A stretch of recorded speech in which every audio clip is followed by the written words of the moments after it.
you all very much for being here for what is an incredibly special occasion. I'm John Lynch, member of the great class of 1974. Great to see some hands in the back there. But we really appreciate you coming. Before I introduce the veterans and the panel, I'd like to introduce Kim McKay, who is the commandant of the Veterans Home in Tilton. Let's give Kim a round of applause.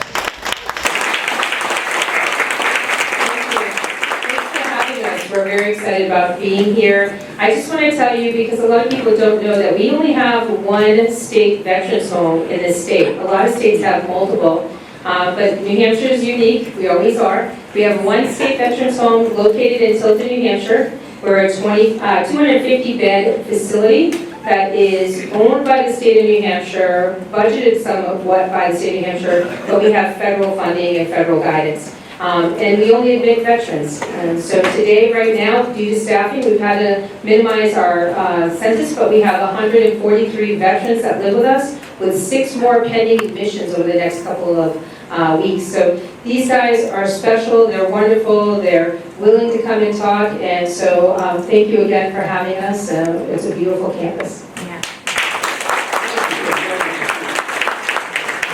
My new best friend, Ray Blay, who was also a Vietnam vet, served in 68, 69? 68, 69. He's going to talk a little bit, just for a minute, about what he does with the Veterans Home. Yeah, I'm the chapter president of the Vietnam Veterans Chapter 41, and I've been on the board of managers for the nursing home for quite a few years. I don't remember how many years, but this is one of the best places you could send any veteran. The home is fantastic, and these veterans here, they can tell you the same thing. Thank you. So we're going to have the panel do a discussion first, and then we'll save time for questions and answers.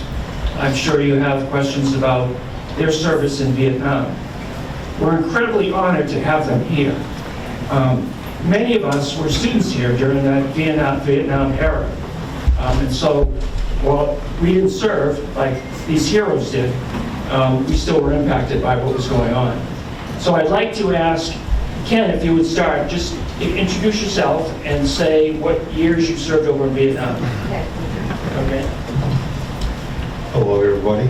My name is Ken McCann, and I served in Vietnam from May of '68 to May of '69. I was a first lieutenant, and I was over there in transportation and worked in making sure I got the supplies that the troops needed to have.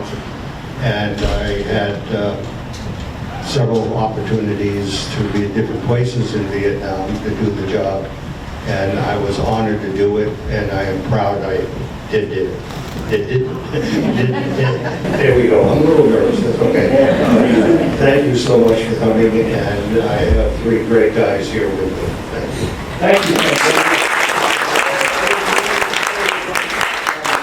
Where the years you served in Vietnam, and a little bit about what you did there. My name is Leo LeClaire. I served in Vietnam for 1963 to 1964. I served in the United States Air Force on Ban Hoa Air Base in the Republic of South Vietnam. I was in the 34th Tax Group, served with the 1st Air Commando Squadron in their administrative, and that's pretty much what I did. I'm very proud of my service, and that's it for me for now. Okay. The years you were there, what you did. Yes, thank you. My name is Alan Bailey. I was in Vietnam from 1968 to 69. It was not a war that I was really anxious to participate in. I didn't like it. I didn't. It's hard for me to look back on it and remember the fact that 25,000 plus men died there, and hundreds of thousands came home pretty well messed up. PTSD and other little maladies. I have PTSD. When I was in Vietnam, I went I was awarded 3 Bronze Stars and 2 Army Commendation Medals. I was with the 25th Infantry Division. I saw more than I really ever thought I'd ever see in my lifetime. I saw people suffering.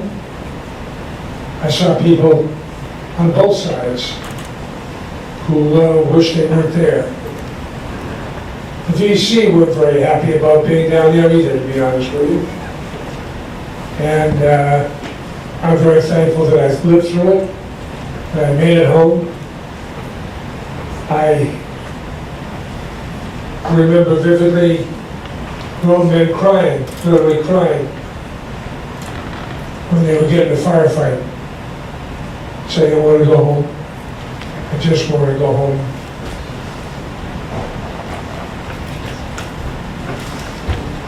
Excuse me for a moment. But anyhow, it was a war that, like so many other wars, should not have happened. We didn't accomplish anything. All of a sudden, there we are, leaping off rooftops on the helicopters and abandoning the people of South Vietnam to those in the north that came down and abused the South Vietnamese people badly. And I look back on it and said, why did we do it? And there isn't an answer. I did it because my government asked me to. Why we were involved, I got numbers and answers on that, so I'm not going to burden you with them. You've already heard it. But I thank you very much for being here. Thank you for listening. And let's hope that other people, younger generations, will understand that you better know what you're going into war for before you do. If you don't know what you're going into war for, stay at home. Thank you. Thank you, Alan. Gary, could you talk a little bit about the years you was there and a little bit about your time over there, please, Gary? First of all, I went over the 3rd Battalion, 197th Military, New Hampshire National Guard. I'm proud to serve my country. I'd do it again if I could. It was a tough war, a lot of pain for everybody, and I just know I lost my best friend over there. But he's still in my heart, and I'd do it again if I could. Thank you, Gary. So we're going to get into the stories a little bit more before we do Q&A. But let's give these veterans a real welcome.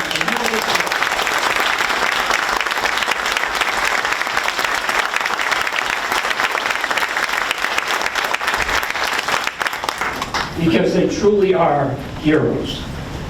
So Ken, I'm going to start with you. If you could talk about why you decided to go over there, a little bit more about what you did while you were there, and what was it like coming home? Well, I didn't necessarily sign up to go. Okay, McCann, this is where you're going. But seriously, I was proud to be over there, to be part of my fellow comrades in all departments and so forth. I was a transportation officer. I was primarily just responsible for moving cargo from one place to another. We did that in 3 different locations. The last location when the 1st Cavalry moved down, and I was in support of them. And every night we had a little bit of stuff going on that they were busy with. Fortunately, I was a little bit farther away and I could watch it and hear it, but was not involved. And these gentlemen beside me have much more to offer you relative to what they did and how they did it. I have the utmost respect for them, and I'm sure that you will when you listen to them. You will feel the same way, and I thank you for being here. Can you talk a little bit too, Ken, about what was it like coming home? Just came home.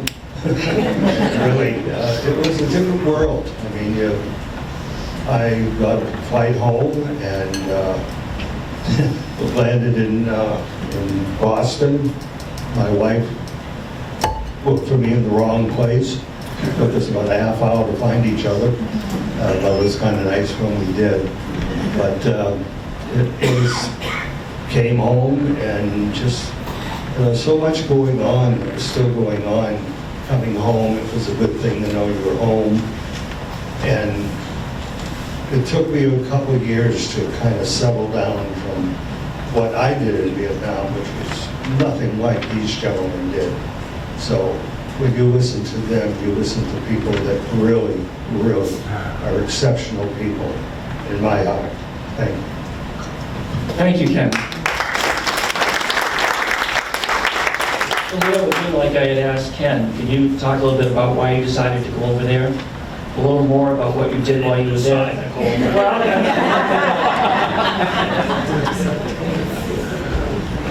And then talk a little bit more about what you did while you were over there, and then talk about what it was like coming home. I'll start from the beginning. My wife and I married on May 4th. Went on a 2-week honeymoon. I came back and I had orders to ship to Vietnam 2 weeks later. So I ended up in Vietnam in September 1st, and by then I had a daughter on her way. For me, being away from my family was the end-all, loneliness and so on. I am not a combat vet. I was in a combat zone, which is a whole different connotation than what these gentlemen went through. But the first air commandos were, when I got to Vietnam in 1964, we had just switched over from the so-called volunteers, first air commandos out of Hurlbut Field, Florida. I was regular Air Force, so we were replacing the air commandos. We flew T-28s and B-26s. If you know anything about aircraft, they are about World War II vintage. We lost 5 pilots when I was there. I wish they just, and I'll reiterate what Alan said, why I can't answer that. I signed my oath as an enlisted person to follow the orders of my president and my commanding officers. That's why I was in Vietnam. I did my job and I came home. When I came home, I had a brand new daughter, Janine, who's now 60 years old, and I was not of the time frame that these folks came back where they were getting spit on, but I was ostracized. You could not speak about Vietnam, you could not speak about your time in Vietnam, or you couldn't speak to your family about it, you couldn't speak to your friends about it, because nobody wanted to hear it. And I was not a baby killer. I was very proud of what I did. I served 3 years before that in a bomber maintenance squadron, but I served my country, followed the orders of my president, followed the orders of its citizens, and been paying for it ever since. Don't regret a minute of it. Thank you.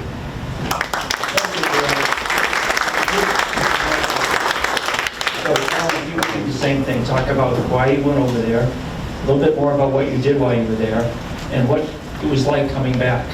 I'll do that. Please. First of all, the war was going on, I was married. I knew that if I had a child on the way, or my wife was pregnant, or if we had a child, I would be deferred. We busted our hoo-ha's trying to hit this.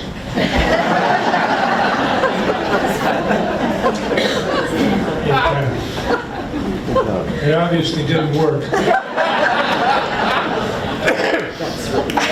And I was drafted. I went to Fort Dexter Base at Fort Polk, Louisiana, which is the armpit of the United States Army for AIT training in Vietnam. I went to Vietnam in 1968. I served with the 25th Infantry Division. I was a ground soldier. Before, let me just reiterate a little bit. I had a business back home. And I had to work very hard to find people to run that business for me while I was gone. I missed it. I was hoping it was taken care of well. And as it turned out, it was taken care of well. While in Vietnam, I was a platoon leader, assigned. I didn't volunteer for it, I can assure you. I had a lot of young men under me, good young men. And they too were wondering, why are we here? That question was asked numbers of times, all the time. And there wasn't a good answer. But we were, and we did our thing. Did I want to shoot anybody? No. Did I have to defend myself? I certainly did. I had to do it in a way that I had to get involved. Let's just put it that way. I didn't like it. We have any veteran combat Vietnam soldiers sitting out there? Raise your hand if you are, or were.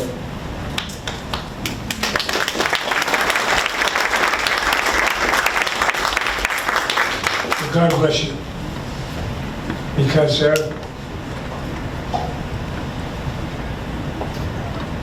Because he did, you're here. I did my tour. As I said, I had 3 Bronze Stars and 2 Army Commendation Medals. I got my nose into some situations that I wish I'd never seen. And when I came home, I had bad dreams about the war. I would wake in the middle of the night screaming and hollering, and my wife was scared to death, wondering what was going on with me. And until I got into medications that helped me calm down and relax, these nightmares continued for a while.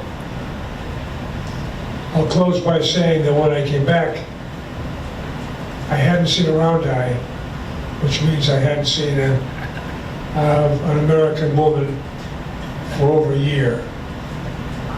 And so I was really anxious to see my wife. First of all, I hadn't seen her for a long time, although we didn't meet in Hawaii for an hour.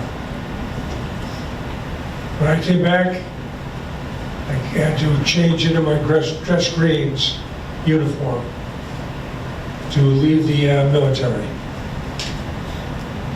So I had to wear those dress greens home. I was at San Francisco Airport, standing there waiting for my flight to be announced. A group of people was walking toward me. A young lady stepped out of line, walked up in front of me, stood in front of me, looked at me, and what do you think happened? She did.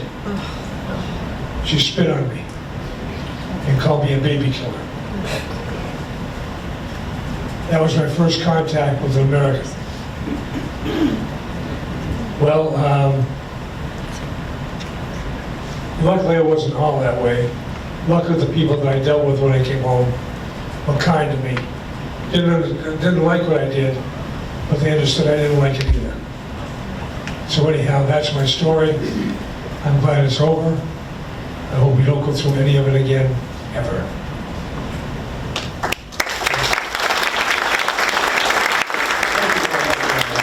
Thank you. We carried the same questions for you. Why you decided to go to Vietnam, a little bit about your experience in Vietnam, and what was it like coming back? Okay, when I was a part of the Hampshire Governor, 3rd Battalion, 197th Military. We got activated to go to Vietnam. We had no choice. We were already in the service. We had to go. And believe me, it wasn't pretty. But we did our job. I lost my best friend over there. But he's still in my heart today. And I'd do it again if I had to. Because we deserve to fight for our country. We have the right to defend our country and our allies. When I came home, as my child said, I got one woman stop me in the face, called me a baby killer. Says, you're talking to the wrong guy. I never killed a baby over there. I killed Viet Cong and North Vietnam regulars. But that's all right. I said, thank you for that stuff. I just really listened for 6 more years. Guess what? I'll go again if I have to. Not because I want to, because I have to. I lost my best friend over there. I still listen to this day. But I'm not sorry. I did my job proudly. I was glad to serve my country.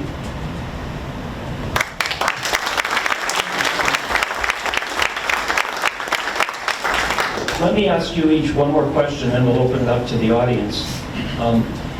Is there one lesson that you could share with the people who are out in the audience based on your experience in Vietnam? Don't go. First of all, I am humbled to be sitting with these 3 gentlemen. You want to talk with them and see what their lives were like. Mine was significantly different when I was in Vietnam. I never fired my weapon. I had to get out of the way of violence every once in a while, nothing important. But these gentlemen are the ones you really want to talk to, because they were there and they were involved. I was proud of what I did. I was glad that I was able to do it. I was glad I got home. And I don't want to say any more, to be honest. These are the people that I would ask you to talk to. Thank you. Thank you, Ken. So we have a same question for you. If you could share one lesson that you learned from your experience, I'm sure there's a lot, with the audience, that would be very helpful from your experience in Vietnam. Don't go to war, period. End of talk. I have a grandson who's in the 25th Infantry now, served in Syria last year. I have a granddaughter, his sister, in the Air Force. They are serving their country, but don't take them to war. Please.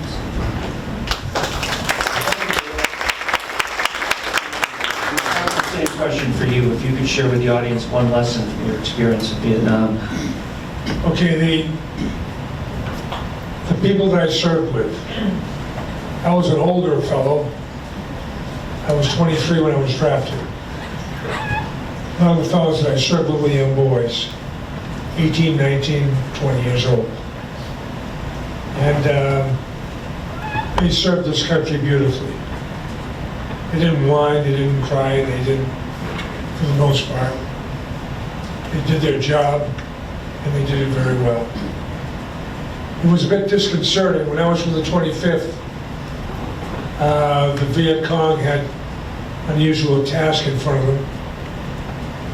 While I was standing around on top of the ground, they were digging tunnels underneath it. You've heard of the tunnels of Cu Chi? Well, I lived in Cu Chi. So there I was on top, and Charlie was underneath, shoveling away.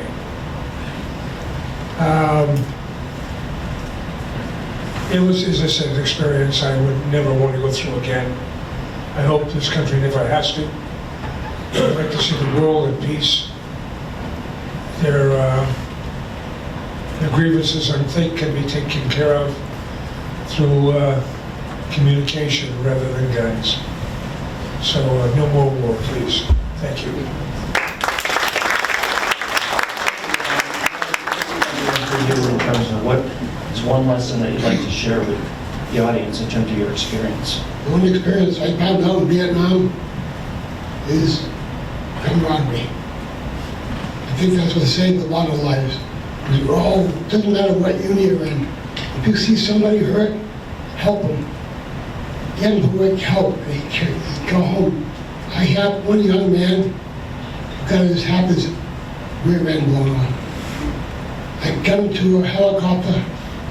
And he got to Okinawa, and today he's married with 3 kids.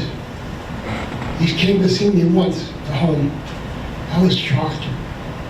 But that's the one good thing that I found about Vietnam is friendship, camaraderie, and serve the country if you can. Thank you.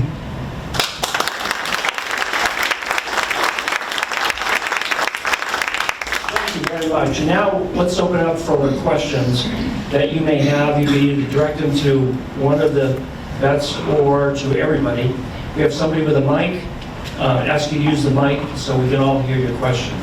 So who has a question? We have one question right over here, a couple questions over there.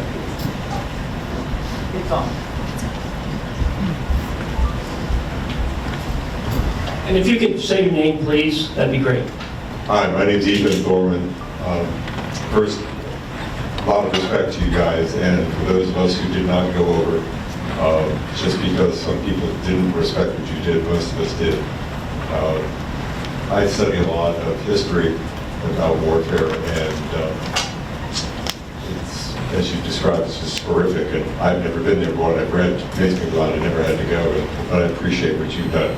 My question to you is, as you talk to veterans of more recent conflicts, do you see any differences in what their experiences were from what you experienced? I mean, Vietnam conflict was politically much different, but I know war is always boils down to the same horrors, but as you talk to your other veterans, more recent ones, I'm curious if you see any differences in what they've experienced. So did you all hear the question? Yes, I did. I don't think there was much of a difference. Yeah.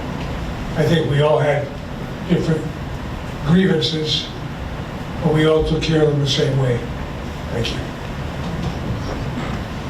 I've been fortunate enough to deal with young vets as part of my mission, I guess, to help veterans through the service centers, VA service centers. I find that the younger vets have served longer tours than us. One kid I can remember served 4 straight tours in 4 different places. They're serving longer tours. They're wearing more gear. They are dedicated to their country. They will follow their mission, but they're not getting the support here when they come home. That's the big problem. They serve and they come back. We aren't here for them. Nobody was here for us. Nobody was here for us. These kids come back, and one counselor that I knew quite well, they dope you up on the way over, they dope you up on the way back. It's a fact. Can't stay awake, they give you a pill. Come back, they take you off the pill. And then they expect you to become a member of society. So there is very little backup done with the kids that are coming home. This one particular fellow in the Army, they go over as units. And as units, you hear him call them brothers. They are brothers. Of his unit of 8, 6 of them committed suicide.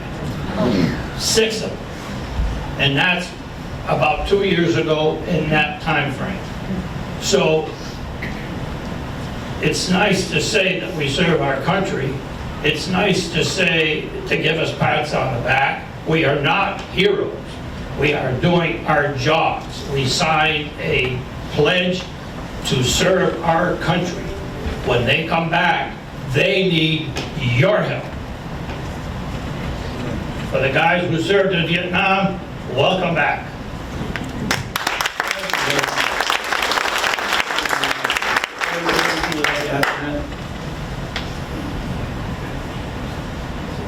Like I said, unfortunately, I'm not capable of doing anything. I can't even walk.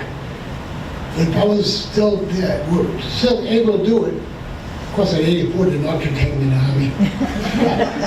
I would do it again. Not because it was a bad war, because my country deserves my service. to protect the people of the United States of America. And I would do it again if I could.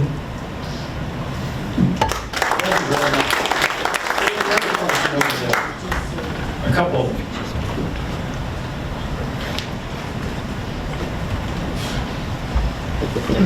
I don't stand up as fast as I used to. Join the crowd.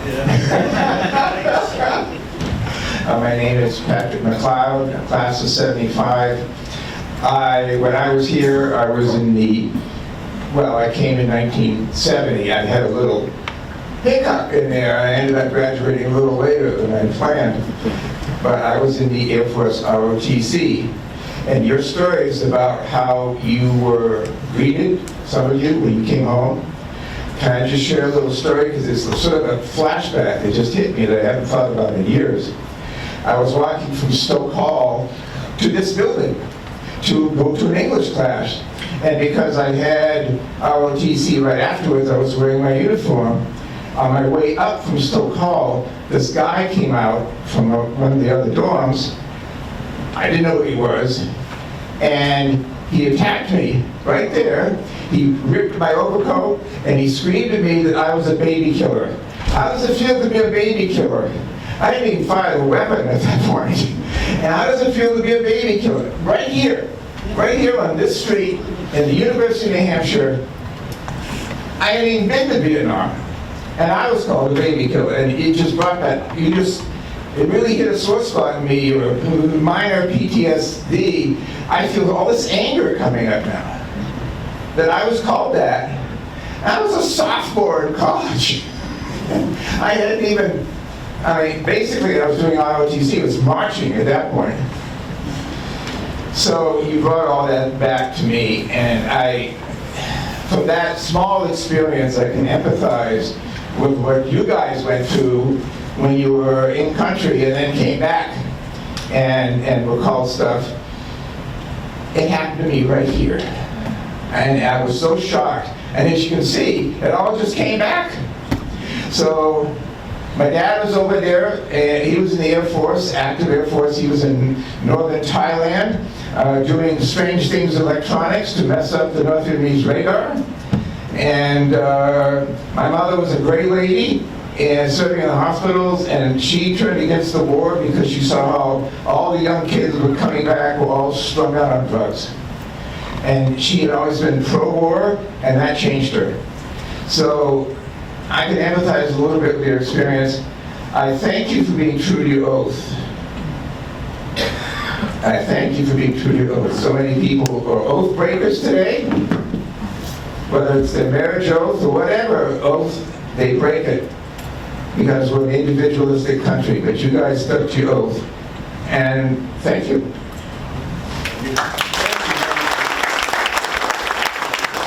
Thank you for sharing your story with us. We have a question right over here. Yes. Use the mic, please. It's not really a question, I just wanted to emphasize I was against the war at that time. I was a student draft dodger, which I called myself. And I just wanted to say that the treatment that our veterans had when they returned was one of the most disgraceful parts of the war and of our country. And it's just unbelievable. You guys went through stuff that we couldn't even imagine. And it's just, you served your country, and the way you were treated is just unbelievable, and I thank you again for your service. Thanks. Thank you for saying that. You want to take the mic for the next I just wanted to ask if any of you... If you could stand and introduce yourself. I am please. Wayne April, class of 74. I was, I guess, fortunate that during the 4 years I was here at UNH, it was during the time the Vietnam War was raging, so I was exempted from service. And by the time I graduated, they had stopped the draft and the war was winding down, so I managed to escape it. But I wanted to find out if any of you have had the opportunity to return to Vietnam since the war. like so many vets have been doing. I always wanted to, up until recently, and then recently I thought, no, I don't think I'd like to anymore. I don't think I'd let you go back. But there was a long period of time I really thought I would like to, but I had never been back to Vietnam. But when I flew out of Vietnam and that mainland disappeared into the ocean, I just kind of waved goodbye and said, see you. Right now, that area is a place that people go to see the world. I mean, it's, I talk to friends of mine that go over to Vietnam and they talk about all the things they saw and where they went, and both North Vietnam and South Vietnam. And I look at them and I say to myself, what the hell was I doing there originally? I'm sure a lot of other guys might think the same. Why were we there? To have the fact that now it's a nice place for everybody to go. Thank you. I guess the only comment I would make is, to follow up on Ken's, is I think the misconception of the Vietnamese people, I don't know what you have for a conception, but the Vietnamese people were very, very nice people. They were kind, they were considerate, they were farmers, they were whatever trades they were, and they just wanted to live their lives, just like we do.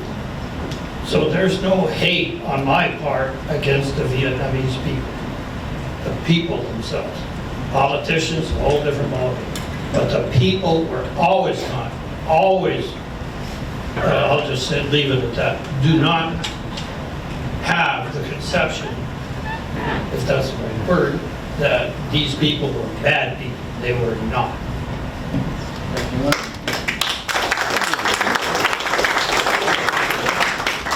I have the chance to go back to Vietnam on a flight. And I'm not going to do it because I have the ALS 3 times a week. But I'd love to go back. They were good people over there. They worked hard, rice paddies. There were times when we ran out of food. Guess who came to our rescue with food? There's only rice, but with feed, something to eat. They were good people, just misconceived, because they are hard workers. And now they have factories over there doing better than ever. They were just good people, and I'm proud to have defended them. Thank you, Glenn. We have time for one more question, and then we're going to go to another panel. Go ahead. Hello, my name is Susie Zoller, class of 75. Thank you for your service. My question is, have any of you had parents who were in World War II, were in the military, and did that influence what decisions you made in your life?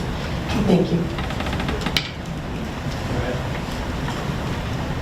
Growing up, I had an uncle who lived with us, my mother's brother, and my father, all kids like to play baseball. And I didn't have nothing. And my Uncle Joe got my first bat glove and ball. And he took me to our first Red Sox game. I admired him. He had no family except for us. Then son, he did pass a long time ago. But he's my best friend.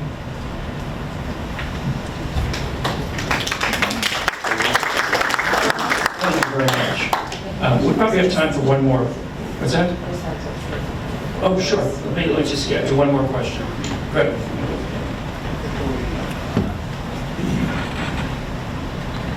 Hi, Rich Whitney. Class of 75, but I was a freshman here in 71. And if you remember right, 71, 72 academic year was the first year that student deferments were no longer allowed. You got your draft notice, they let you finish out the end of the semester, but then that was it. And in February of '72, I got my draft number, so I believe. I'm just curious about how many other people here got drafted in the audience. I'm still a minority. One over here, question.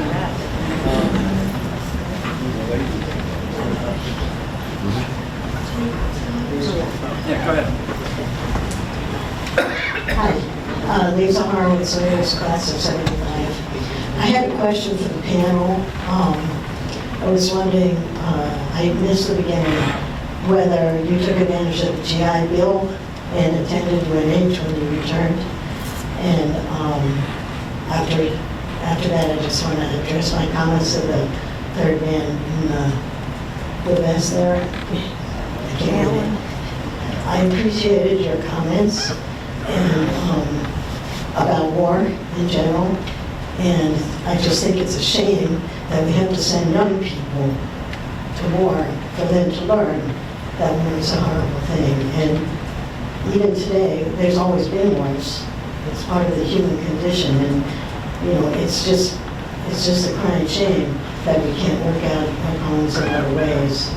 And even though I was against the war, and I may have protested, I never felt it was right to go against the veterans because it wasn't their fault.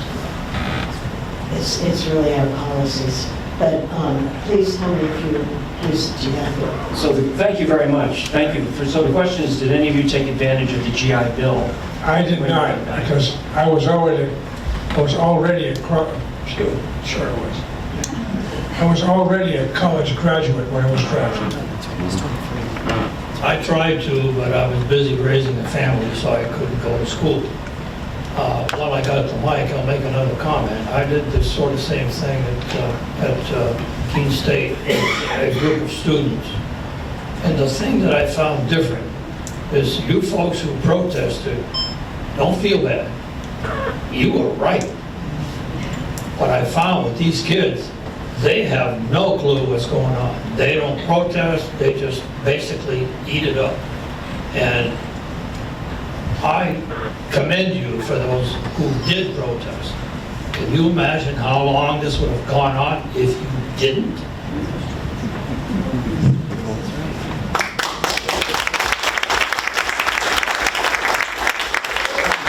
We're going to go to another panel discussion. We have 4 UNH alums here who are going to share their experience as alums. They're terrific people. We're going to take just a minute to have them come up front. We'll introduce a film first that Bill Gardner will do. The Vietnam vets are going to be here after the program. So if any of you have questions and you didn't get a chance to ask questions, or you want to talk with them individually, please feel free to do that after the program ends, because they will be here afterwards. I would like to ask you all to stand and give them a big round of applause.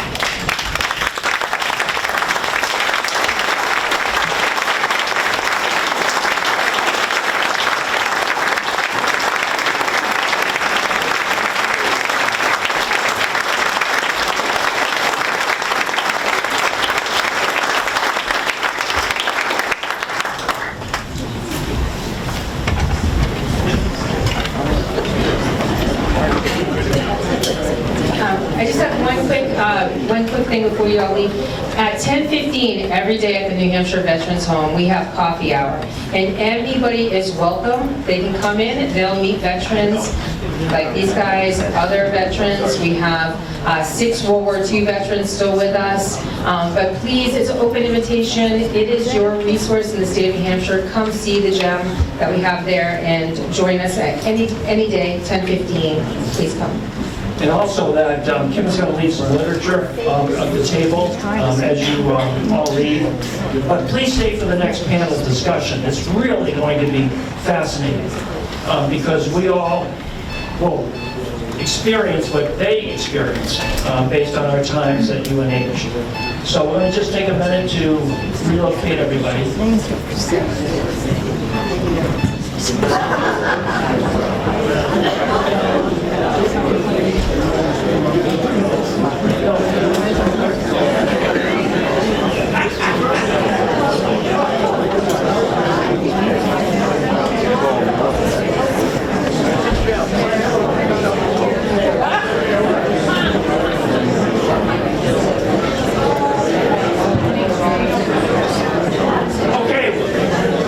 going to start the next part of our program.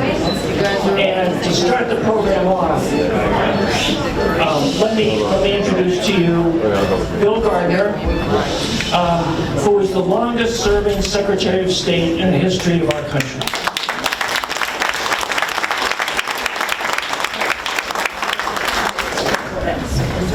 Class of 70.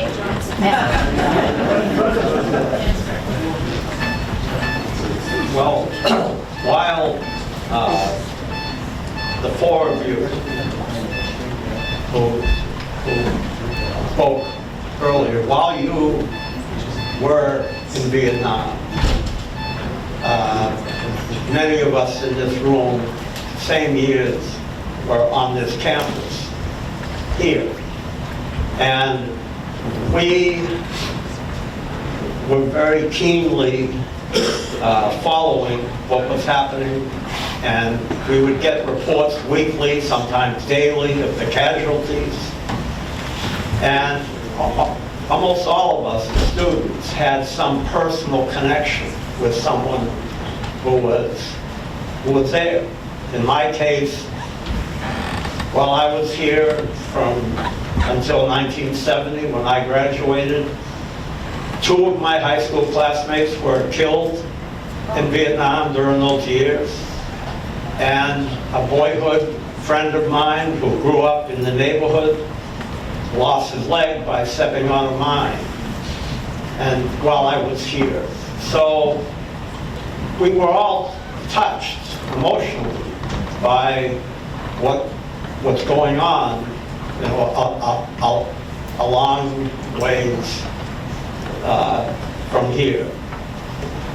But there really wasn't anything much that we could do about it, because as students, we really didn't have power, we didn't have money. In my group, the class of 70, we couldn't even vote during those 4 years because we weren't old enough. There wasn't an election during those 4 years, and most of us were 21 and we could be able to vote. But we were really caught up with it. And the one thing that we had, really the only thing that we had, was our voices. That was it, because we didn't have the other things, but we had our voices. And that was really important to us, those voices. And there was a point in time when we began to feel that our voices were actually being threatened. That not only what we were saying, but what we wanted to listen to other people's voices and what they were saying. And as that became threatened, we rose to the occasion. And you will be seeing an 8-minute film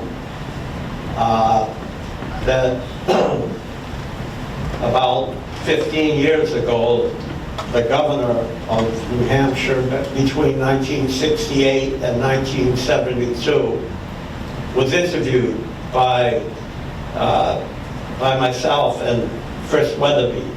And we talked to him all about that period, and because a lot of decisions were made that if they weren't made the way they were, we would be talking about very different things today. So that, you'll see that 8-minute clip. And in the end, when we rose to the occasion, it wasn't just the students and the student leaders. It was also the president, McConnell, our president, the faculty, the administrators, on the issue of free speech on campus that meant so much to us because it was really all that we had. So that's what you're going to be seeing now. This film, and then after that, we have 2 student body presidents here who will be speaking, who served back-to-back during that time. And we have a person who was a member of the Student Senate and was President McConnell's student appointee to what was called the Vietnam Commission. So those 3 individuals played quite a role. They've played a big role since then in New Hampshire, part of its government and its state work. So with that, I'd like to have you begin the interview with Governor Walter Peterson 10 years ago, just before he lost.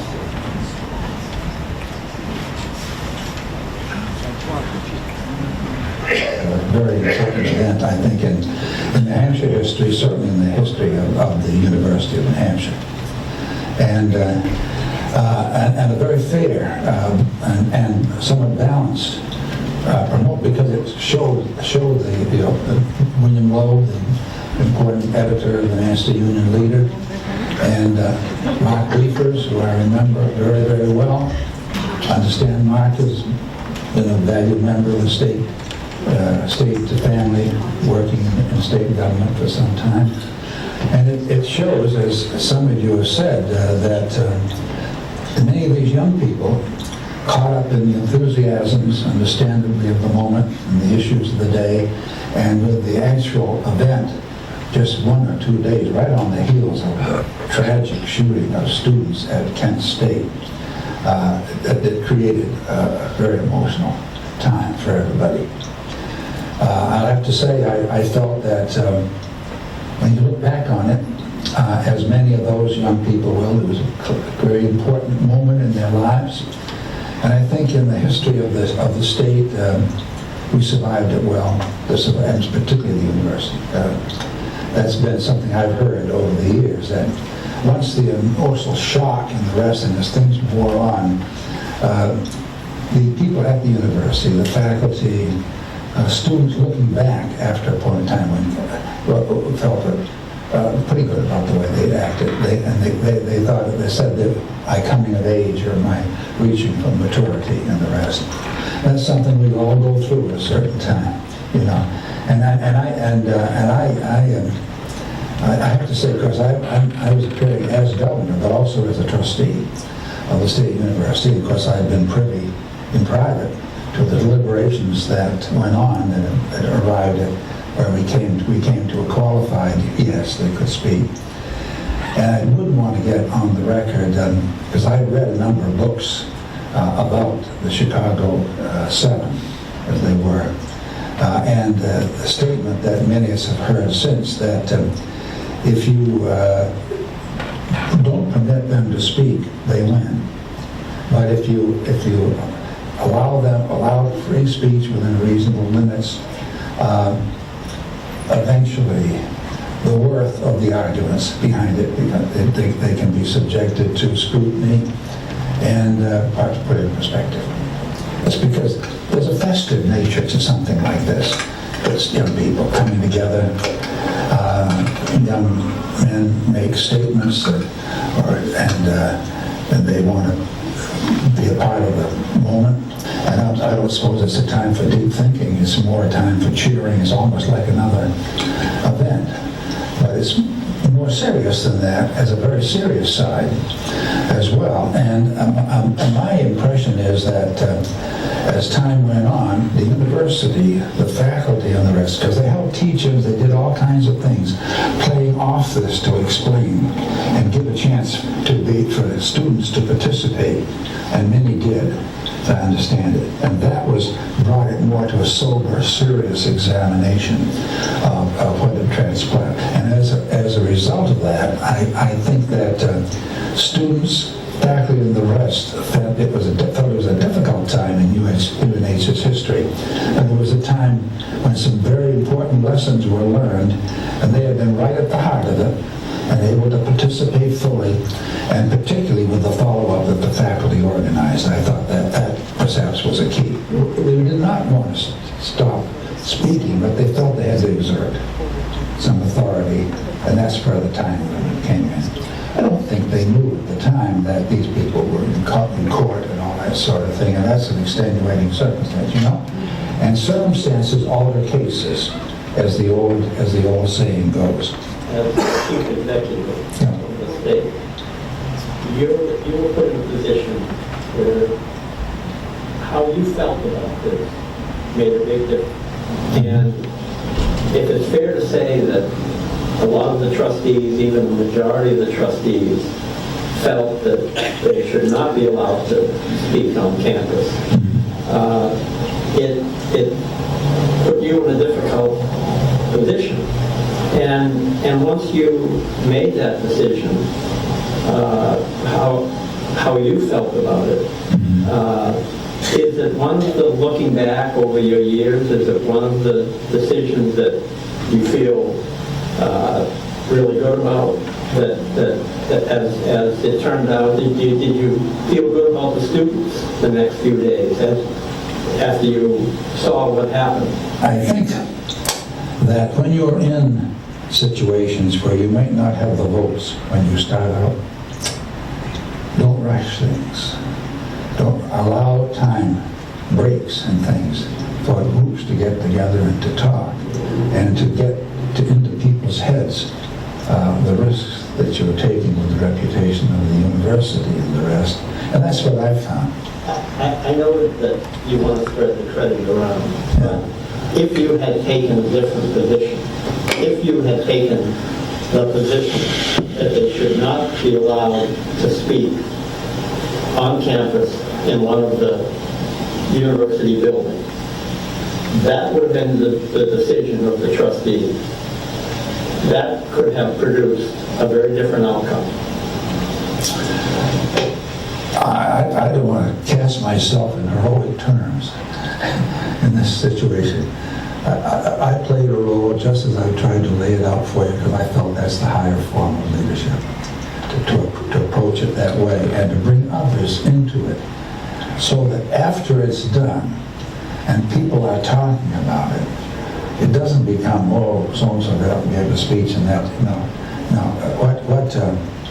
I will just say one thing, that when we walked out of that hall, Fred told me he complimented me very strongly and privately about what I'd done that day, and I felt good because I had such immense respect for him. With free speech and with young people, you have to be a little tolerant of some of verbal excess. And you allow time. That's what teach-ins and all that things are there for, you see. And I think that when people are more ready to listen, and that's why these teach-ins are so effective, working with the very top faculty you have, and UNH is blessed in that respect, that what you get is real learning taking place, because then the students are more willing to listen. You see. And you've got to get, in any communication, you have to get from the initial wham, bang, knock 'em, sock 'em, to where they're really thinking. And the big challenge is, how do you get this situated, move it to where people are really thinking about the long-range considerations. Court order that said the Chicago 3 could only speak from 3:30 to 6:30. No one knew if they really would speak at 3:30, but 4,000 people showed up anyway, and the student president spoke.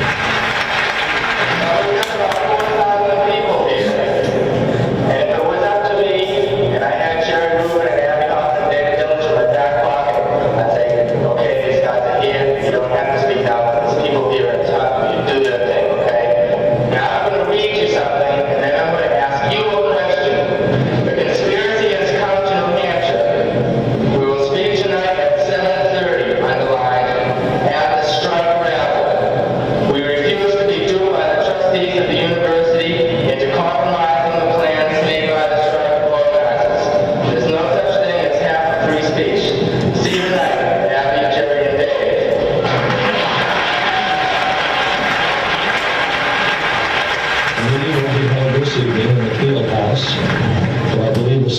leaders have violated the court order and should be answerable to the court and the university for this act.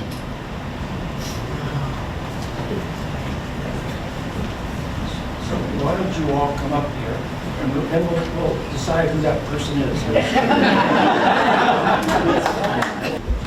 We all, like many of you, were here at UNH during this time of the Vietnam War.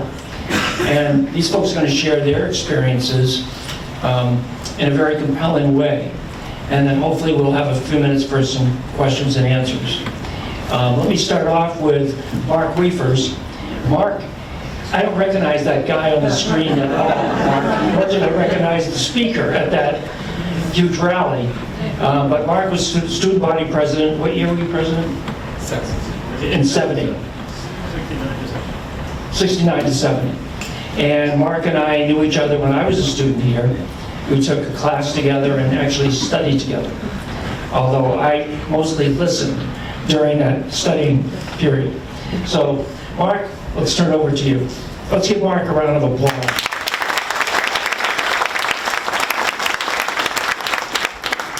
Thank you so much, Governor. I appreciate it. And if I can start with, just to give me a little context, how many that are here today are members of the class of 65? Thank you. And how many of the class of 70? And how many of the class of 75? Members of the class of 70 are gonna, you guys were here when all this business was happening, so you've got definitely your own perspective on it, I'm sure. But for the ones in 65 and 75, you probably weren't around for all of this, so basically the gist of what I've been asked to talk to today concerns an event that came to be known as the appearance here at UNH of three individuals who came to be known as the Chicago Three. And the reason they were known as the Chicago Three was because they had been part of a larger group which started out being called the Chicago Eight, and then eventually came to be called the Chicago Seven, and then the three guys that came here ended up being called the Chicago Three. Before I get into that, I would like to also say to the veterans who opened up this program, thank you for your service.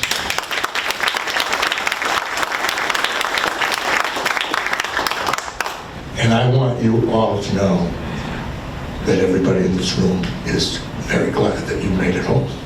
Very glad.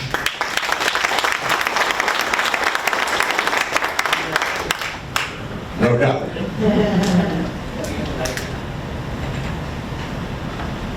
To prepare for this, I have to read this. You got to bear with me. First Amendment to the United States Constitution. Congress shall make no law respecting an establishment of religion or prohibiting the free exercise thereof or abridging the freedom of speech or of the press or the right of the people to peaceably assemble and to petition the government for redress of grievances. First Amendment to the Constitution, freedom of speech. Probably first heard about it, freshman civics class, Salem High School. Probably didn't pay too much attention to it. Got to learn about it again in this building in 1967, Poli-Sci 101, Robert Dishman. Introduction to Political Science. Learned about how the United States government works.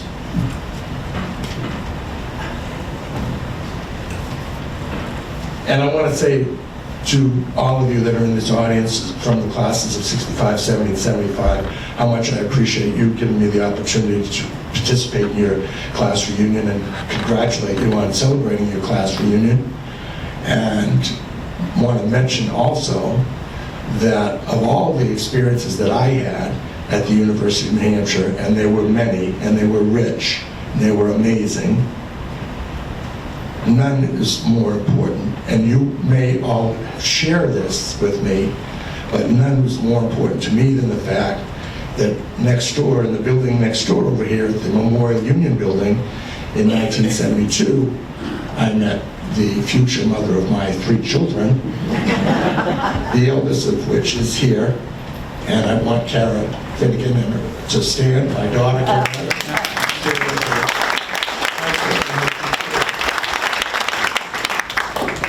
And I don't care if you talk about free speech, academic freedom, graduating from college, nothing's more important than your family, nothing's more important than your children. This is a lesson that I've learned. So I want to mention that. So I'm going to get started on the free speech issue by mentioning that back in Salem, New Hampshire, around 1953, when I was 4 years old, sitting on the carpet in the living room with a 12-inch black and white Emerson TV on, a young, vibrant, blonde Southern singer by the name of Dinah Shore comes on the TV set. And she's sponsored by Chevrolet Motor Cars. And she starts singing this song, "See the USA in your Chevrolet. America is asking you to call." And I turn around to my mother and I say, "Hey, Mom, we live in the USA, right?" Because I knew that we lived in Salem, New Hampshire, United States. And I was so thrilled that they were singing about the USA on TV because I knew that that's where I lived. Not long after that, I'm in the same living room watching the same TV, and many of us here are from what I call the Boston area, New England. If you're from New England and you're our age, you may remember seeing another TV show on called The Big Brother Show, Big Brother Bob Emery, which was out of Channel 4, WBZ-TV out of Boston. And Big Brother, part of his deal was he was on around noontime, and one of the things that he did was he would, you're a kid, you're not in school, you're too young to be in school, you're home, you're preschool, you're having your lunch in front of the TV, your mother brings you your glass of milk, and Big Brother would then pan, the camera would pan to a picture on the wall of the President of the United States, whose name was Dwight David Eisenhower. And President Eisenhower's picture was there, and Big Brother, who was no kid himself, would raise the glass, and everyone at home would raise the glass, and Big Brother would say, "A toast to the President of the United States." And we took this all, as kids, we took this all very seriously. And Dwight Eisenhower was a Republican. I didn't know from Republican from Democrat. All I knew was that he was the President of the United States. And he exhibited courtesy, dignity, class, judgment, all the good qualities, any good quality that you can think of that a man should exhibit, that was Eisenhower. And I remember, again, my mother telling me when I was a little kid that when Eisenhower came back from World War II and World War II was over, the Democrats and the Republicans both wanted him to be their standard bearer for the 1952 presidential election. He ended up going with the Republicans.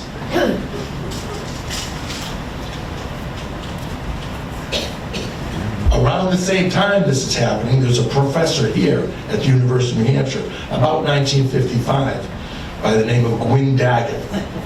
And he was a humanitarian, humanities professor, I believe, way before my time. But according to the 1969 grant at the student yearbook here at UNH, Daggett invited a guy to speak on campus. And it wasn't like a big deal like the Chicago 3 ended up. It was just in the classroom. It was like one class. And the guy was named Paul Sweezy, who was identified, quote unquote, as a Marxist socialist. And Daggett thought that he had a point of view that might be interesting to the students of this humanities class. He invited this guy Sweezy to speak to his class.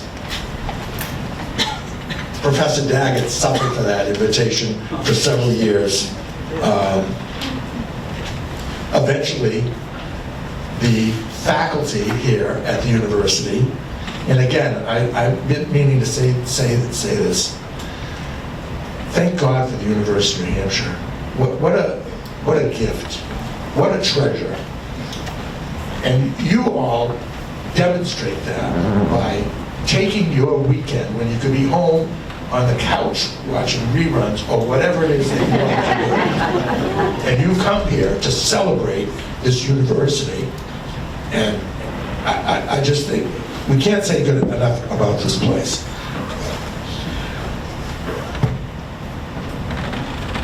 I need to wrap this up. Okay. I'll wrap it up by saying this. Eventually what happens is, long story short, I'm president of the student body. One of my colleagues, a guy named Leo Lassard, famous Democrat in Stratford County, brings me a telegram. I've got a telegram from the Chicago 7 people saying they're available to speak on campus. I'm a big shot. I eventually say, listen, tell them we'll give them $15,000. We want the whole 7 of them to come. By the time the dust settles, we get 3 of them. A month before they happen, a month before they come, the union leader, Manchester union leader, shows a photograph on the front page of Abbie Hoffman, one of the 3, blowing his nose into an American flag. And this is being addressed by a new politician on the scene by the name of Meldrum Thompson, who wants to run against Walter Peterson for the Republican nomination for governor. Every day from then on, every single day, and I mean every day, 7 days a week for the next 5 weeks, the Manchester Union leader is covering this story. The Chicago 3, William Lowe. And it's a political thing. It's like Thompson saying to Peterson, you can't let these clowns come speak at the university. They're commies, they're peaceniks, they're hipsters, they're druggies, you name it, you can't let them come. This is all very contrary to my understanding of free speech, which means, to me, you can come and speak and say, you don't have to agree with what somebody has to say. It's not a question of agreeing with what they have to say. It's a question of affording people the right to say what's on their mind. Anyway, they come, the place is packed. Gary Anderson here makes a movie of it called Mayday. If you ever have a chance to get a hold of that, NewHampshireFilms.com, tell you the whole story. New Hampshire Movies, I believe, .com. They came, they spoke, not a window was broken, not a hangnail was broken. Nobody got hurt, nothing happened. The school went on strike the next day for the rest of the year, and that's what happened. I'm glad to be here. I can't tell you how much I appreciate the invitation to be here, and thank you very much for listening to me go on and on.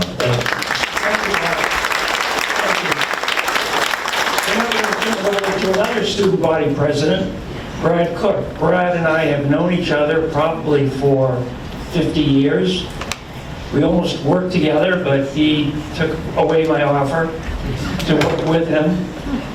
Really good guy. So Brad, it's all yours. Thank you, Governor. I know a lot of you.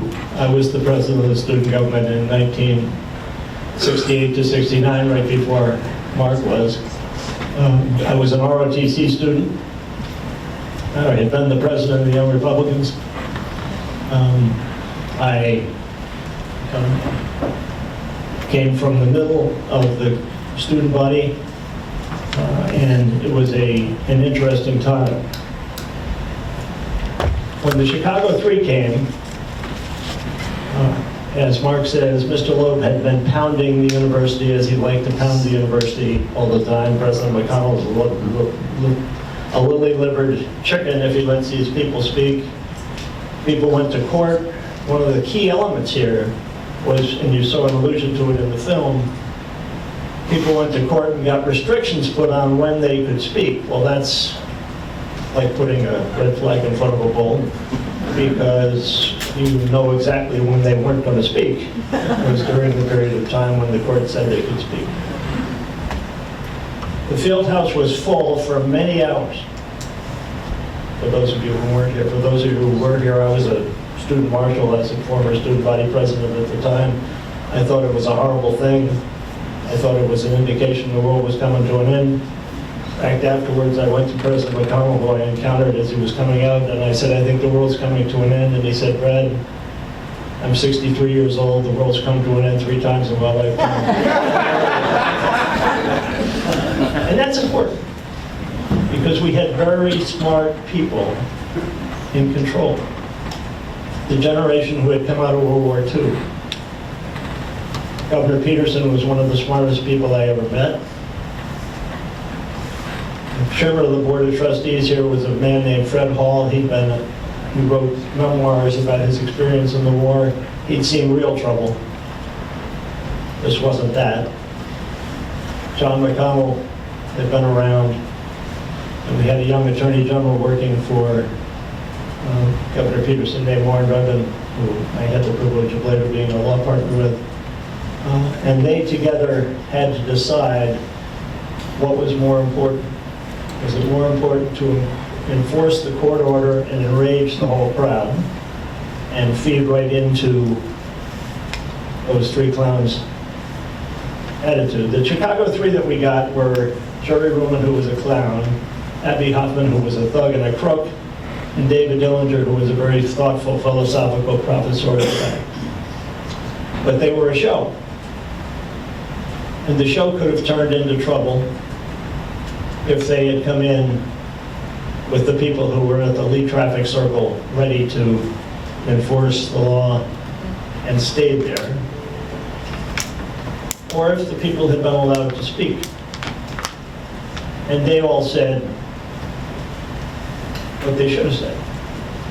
Freedom of speech trumps the court order, and the court order was later overturned. Mark started to set the context of the University of New Hampshire as a free speech place.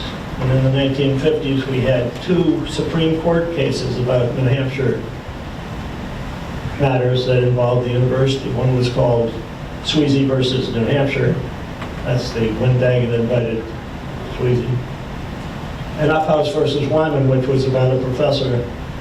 And the Wyman was Louis Wyman, a UNH grad, Harvard Law School grad, who was Attorney General, later Congressman, who was chasing the communists like a lot of people were chasing the communists in the 1950s. And both of those went to the Supreme Court, and the Supreme Court said freedom of speech wins. And of course, Mr. Loeb and his filthy pen went nuts when that happened. There's a sideline about Professor Daggett. In this building, both of my parents, who were English majors, in the classes of 42 and 43, had him as a professor. And when we were here, and we had a new student, university governance constitution establishing a university senate that included students, including a couple of people on this panel, we had to head a new speaker of the Senate, or a president of the Senate.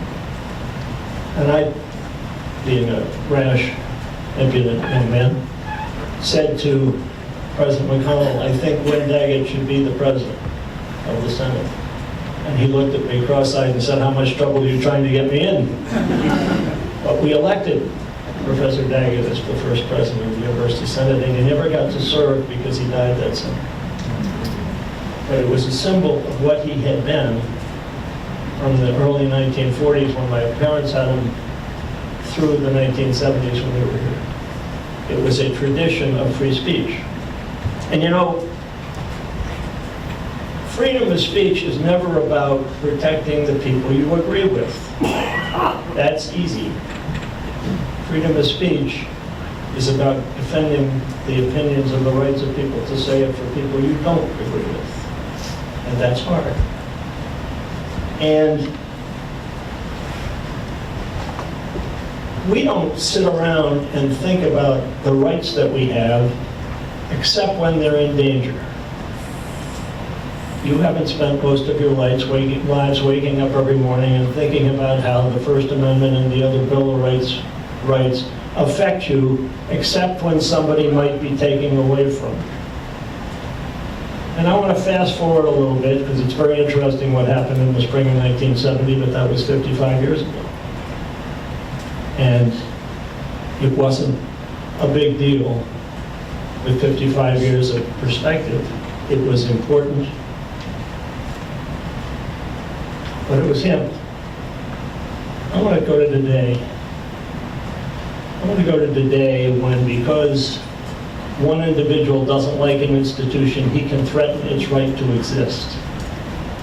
I want to go to today when somebody can say, I'm going to hurt a university and its right to exist because I'm going to cancel its contracts and put it in.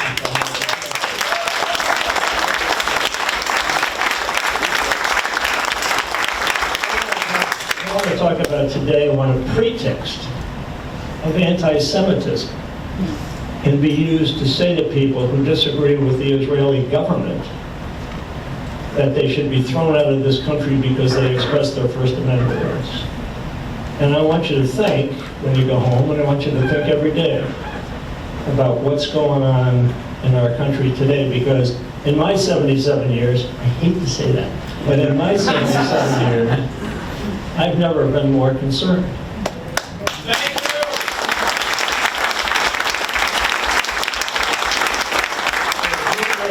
If UNH's freedom of speech tradition, of which we are all a part, is important, when you hear some nonsense, refute it. Thank you.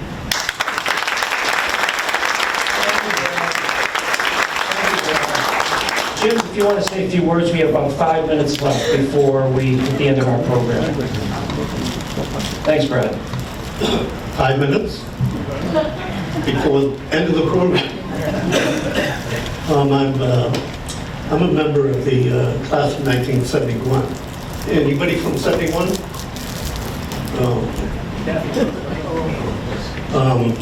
Hi, Kathy. I should have graduated in 69, but things happened, so I didn't.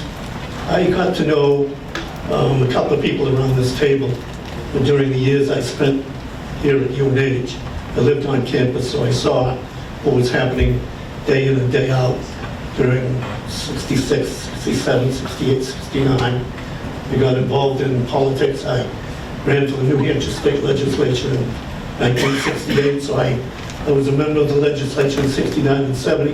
Governor Walter Peterson was governor at the time, so I had a chance to see what was happening in Concord and politics there as well as locally. I didn't pal around with Mark as much as I palled around at the time with Brad, who I really appreciated. I was a student senator at the time in 67, 68, and supported Brad in his campaign. He repaid me with showing up in Portsmouth and helping me with one of my campaigns on a rainy afternoon. I appreciate that. I do have to offer my apology to Mark that even though we didn't pal around, we did talk a number of times, and I applauded his speech when he made it, and he doesn't remember this, but hugged him at the end of the speech. And when he came in today, it was the first time in 50 years that I had actually seen him, although we had been friends on Facebook. And I told Mark, and I'm sorry about this, Cara, that I said, but Mark, you were so cute back then. So I apologize. I also had a chance by being involved in politics on the state level, by seeing the influence and the impact of the New Hampshire presidential primary. And it's one of the reasons why we really need to make sure that we keep it to 28, 32, and beyond. And Bill Gardner, as Secretary of State for 46 years, has been an artist when he was Secretary of State, making sure that we would remain first. Getting on the phone whenever the powers who are of another state or a political party tried to predate or eliminate the New Hampshire primary in all these years. So we are going to have it in 2028 because of his work and the current Secretary of State, who is Dave Scanlon. And I saw what happened in 68. Not only here on campus, but throughout the state, we had a lot of Democrats and Republicans standing up for free speech by becoming involved in those contests. When Richard Nixon wanted to be president, not everybody on the Republican Party agreed.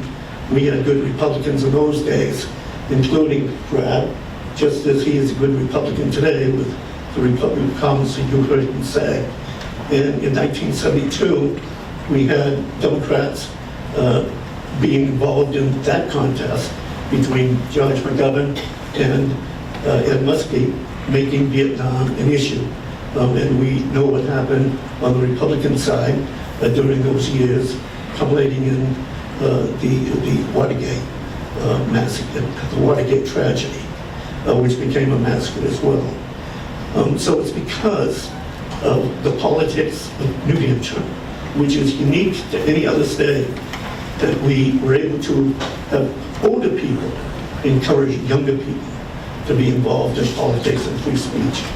We certainly had good leaders locally on the campus, doing what needed to be done, saying what needed to be said, inviting people who we need to hear from. And that was so very important. But we also had it happening among New Hampshire older folk. And I met a lot of them, and many of them aren't here, and we need young people to come forward and fill in those ranks, because 28, if we do have an election then, is going to be dependent on being able to have free speech. Hopefully the students at the University of New Hampshire and so many other parts of this country will be stepping up and taking the task that we need to give them. Thank you. Thank you, Jim. How about a round of applause for our panelists?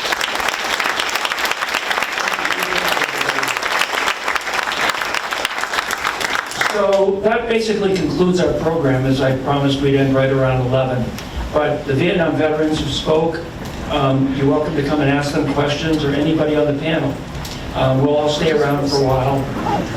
Thank you all very much for coming, and I hope you have a wonderful reunion this weekend. Thank you.